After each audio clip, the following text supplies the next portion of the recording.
Quando o reitor da Faculdade de Letras da Universidade de Lisboa entrou na sala de aula lotada e anunciou que João tinha exatamente 2 minutos para escolher publicamente entre manter o namoro com Miguel ou perder a bolsa de estudos e o cargo de representante da turma, o ar pareceu congelar. Ninguém ousou respirar, mas os olhos de todos se voltaram para ele como se o mundo inteiro dependesse daquela resposta.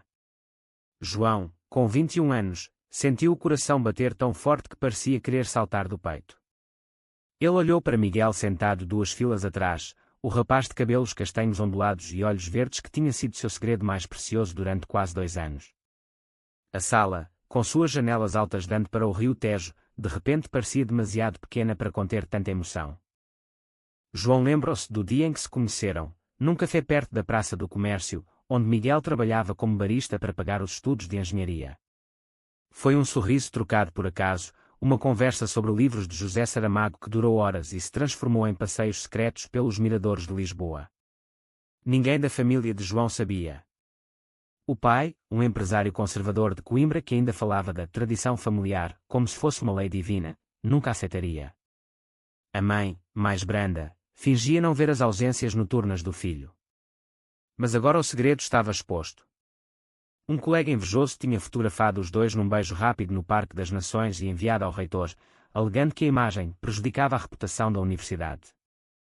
João, a decisão é sua, repetiu o reitor com voz firme, mas o tom traía um desconforto genuíno. A turma, cerca de 40 estudantes, permaneceu em silêncio absoluto. Alguns olhavam para o chão, outros para Miguel, que apertava as mãos com tanta força que os nós dos dedos ficaram brancos. João sentiu o peso da bolsa de estudos que pagava os livros, o alojamento e até ajudava a mãe com as contas médicas. Perder aquilo significava voltar para casa em Coimbra, enfrentar o pai e talvez abandonar o curso de literatura que tanto amava. Mas perder Miguel, isso era perder a única pessoa que o fazia sentir completo, que entendia seus medos mais profundos sem precisar de palavras. Ele respirou fundo, o cheiro de giz e madeira velha da sala misturando-se com o perfume suave que Miguel usava sempre. Os amigos mais próximos, como Ana e Tiago, trocavam olhares preocupados. Ana, que suspeitava do namoro há meses, mordia o lábio inferior. Tiago, que fora traído pela própria inveja ao espalhar o boato, agora parecia arrependido. João pensou na conversa que tiveram na noite anterior, quando Miguel lhe dissera: "Eu te amo mais que qualquer diploma." As palavras ecoavam agora como um eco distante. O relógio da parede marcava os segundos. 1 minuto já se passara. A pressão social, os olhares julgadores de alguns colegas mais conservadores e a própria luta interna de João sobre quem ele realmente era colidiam numa avalanche de emoções. Ele não era apenas um estudante exemplar, era um filho, um amigo, um namorado e, acima de tudo, um homem que finalmente começava a entender que a honra não se media por títulos, mas pela coragem de ser autêntico. O reitor pigarreou, impaciente. "João, o tempo está acabando."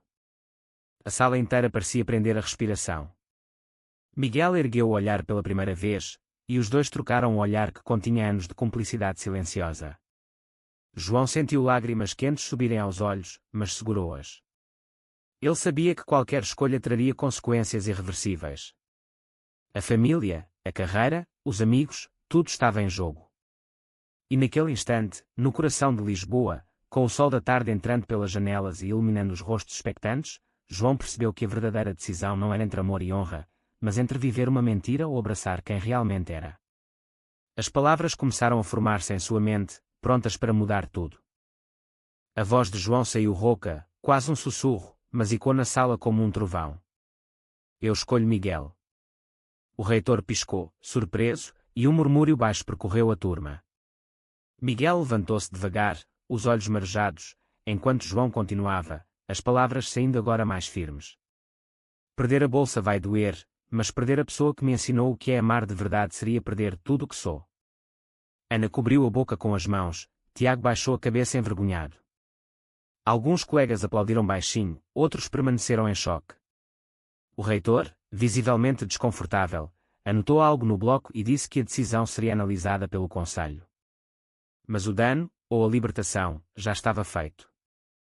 Depois da aula, João e Miguel caminharam juntos pelo campus, o vento do Tejo bagunçando seus cabelos. Miguel segurou sua mão pela primeira vez em público, um gesto simples que parecia revolucionário. Você não precisava fazer isso, murmurou Miguel, a voz embargada. João sorriu, cansado mas aliviado. Precisava sim. Eu estava cansado de me esconder como se nosso amor fosse algo sujo. Eles pararam num banco perto da estátua de Camões e conversaram durante horas sobre o futuro incerto. João contaria ao pai naquela mesma noite, por telefone, porque voltar a Coimbra agora seria impossível. O pai reagiu como esperado, silêncio longo seguido de uma explosão de decepção. Você está destruindo o nome da família, disse ele antes de desligar. A mãe ligou depois, chorando baixinho, mas prometendo tentar conversar com o marido. Na residência universitária, João deitou-se na cama estreita e repassou cada momento da relação. Lembrou-se do primeiro encontro no café, das noites em que Miguel cozinhava massa simples no apartamento pequeno dele e eles discutiam poesia até de madrugada. Miguel não era apenas um namorado, era o porto seguro em meio à tempestade de inseguranças que João carregava desde a adolescência em Coimbra. Ele sempre soubera que era gay, mas o medo do pai, das piadas na escola secundária e da pressão social em Portugal, mesmo num país progressista, o mantivera calado. Agora, exposto, sentia um misto de terror e liberdade. Os amigos começaram a aparecer na residência. Ana trouxe chocolate quente e disse: "Eu sempre soube e sempre te apoiei." Tiago confessou ter sido da foto, motivado por ciúmes da bolsa de João, e pediu perdão entre lágrimas. A traição doeu, mas João escolheu perdoar, entendendo que o medo faz as pessoas cometerem erros. A notícia se espalhou rápido pelo campus. Alguns professores parabenizaram João discretamente pela coragem, outros evitaram olhar nos olhos. Uma aluna de Direito, conhecida por ativismo LGBT, organizou um pequeno grupo de apoio. João, que sempre fora o aluno quieto e estudioso, agora se via no centro de uma conversa maior sobre identidade, amor entre homens e o preço da autenticidade. Miguel, mais extrovertido, segurava sua mão em público e repetia: "Estamos juntos nisso."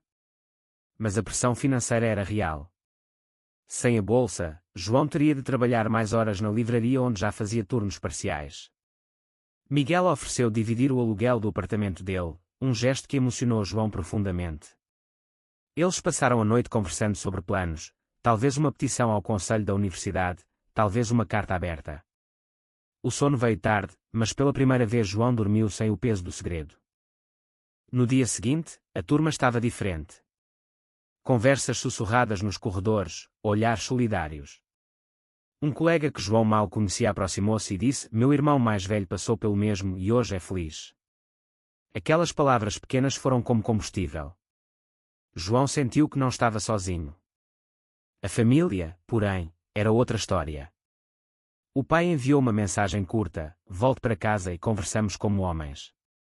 João respondeu que voltaria apenas quando o pai estivesse pronto para aceitar quem ele era.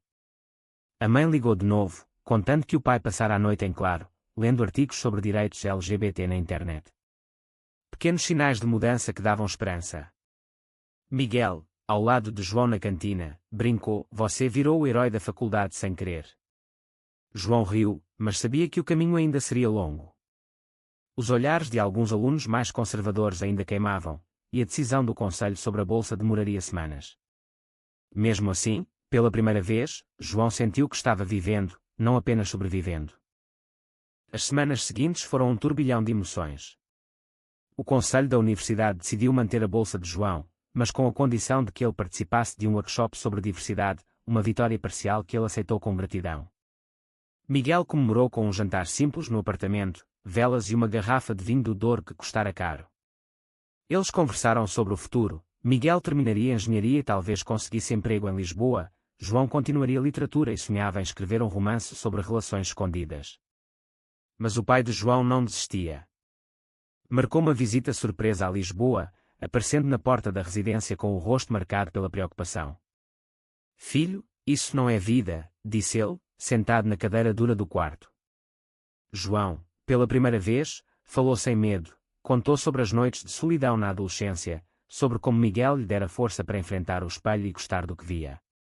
O pai ouviu em silêncio, depois abraçou o filho desajeitadamente, o primeiro gesto de aceitação em anos. "Não é fácil para mim, mas vou tentar", murmurou antes de ir embora.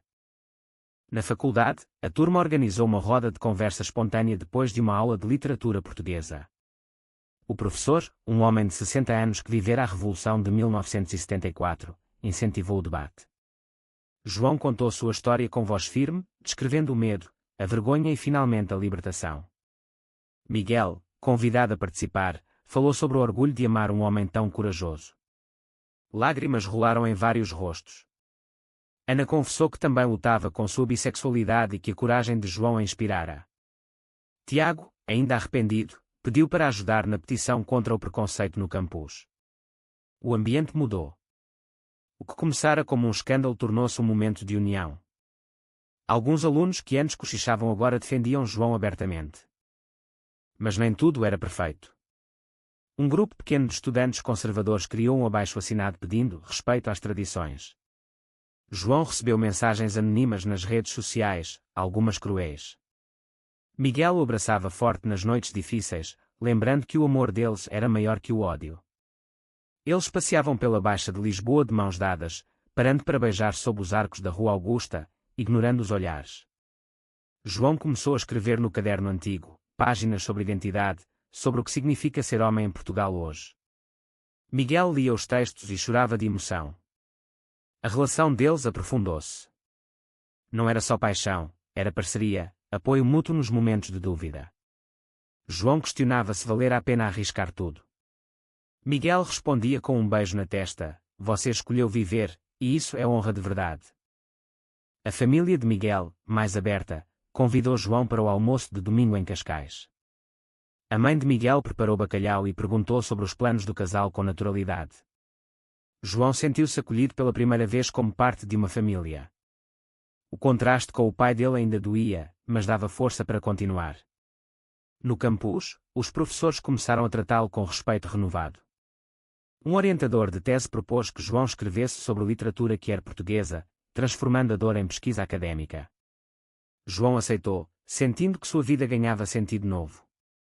As noites com Miguel eram agora de risos e planos, viagens a Sintra, talvez um apartamento maior no futuro. O medo ainda existia, mas já não dominava. João percebia que a escolha não fora só entre namorado e honra, fora entre medo e coragem. E a coragem, aos poucos, estava vencendo. O clímax chegou durante a Assembleia Geral da Faculdade, convocada para discutir políticas de inclusão. João subiu ao palco improvisado no auditório principal, com Miguel ao lado. Centenas de estudantes lutavam o espaço. O reitor apresentou o caso como um exemplo de dilema ético. Quando chegou a vez de João falar, o silêncio era absoluto. Ele olhou para a turma que o vira escolher dias antes e disse: "Eu escolhi o amor porque a verdadeira honra não se constrói sobre mentiras. Meu namoro com Miguel não diminui ninguém, só nos torna melhores." Aplausos irromperam, primeiro tímidos, depois ensurdecedores. Miguel apertou sua mão no palco, lágrimas escorrendo. Vários alunos levantaram-se, incluindo Tiago, que gritou desculpa e obrigado. Ana chorava abertamente. Até o reitor, comovido, anunciou que a bolsa seria mantida sem condições e que a universidade criaria um grupo de apoio LGBT. Depois da assembleia, a turma cercou João e Miguel no pátio. Abraços, palavras de apoio, promessas de amizade. O que começara como pressão tornou-se celebração coletiva. João sentiu o peito leve pela primeira vez em semanas. Ele e Miguel caminharam até o mirador de Santa Catarina, sentaram-se no muro e observaram o pôr do sol sobre o Tejo. "Você mudou tudo", disse Miguel. João respondeu: "Nós mudamos tudo." Eles falaram sobre o pai de João, que enviara uma mensagem curta naquela manhã: "Estou orgulhoso da sua coragem, filho." Pequenas vitórias que somavam. A mãe ligou chorando de felicidade. A família começava a curar. Nos dias seguintes, João mergulhou nos estudos com renovada energia. Escreveu a primeira página do romance que sonhava, inspirado na própria história. Miguel terminou um projeto de engenharia e conseguiu estágio numa empresa sustentável. Eles celebraram com um piquenique no Jardim Botânico, rindo de como a vida dera voltas inesperadas. Amigos como Ana e Tiago tornaram-se parte da rotina: jantares, filmes, conversas profundas sobre identidade e futuro. João percebeu que a crise o fizera crescer. Antes, ele era o aluno perfeito que escondia o coração, agora era um homem inteiro, capaz de amar abertamente e inspirar outros. A pressão social ainda existia fora da bolha universitária, mas dentro dela, ele encontrara uma comunidade. Uma tarde, João recebeu uma carta do pai. Dentro, além de palavras de reconciliação, havia um cheque pequeno para ajudar com as despesas. Não é muito, mas é um começo, dizia o bilhete. João chorou ao ler. Miguel o abraçou e disse: você conquistou o impossível. Eles decidiram viajar juntos nas férias de verão, um fim de semana em Porto, para conhecer a cidade natal de Miguel e fortalecer laços. A relação, testada pelo fogo, saía mais forte.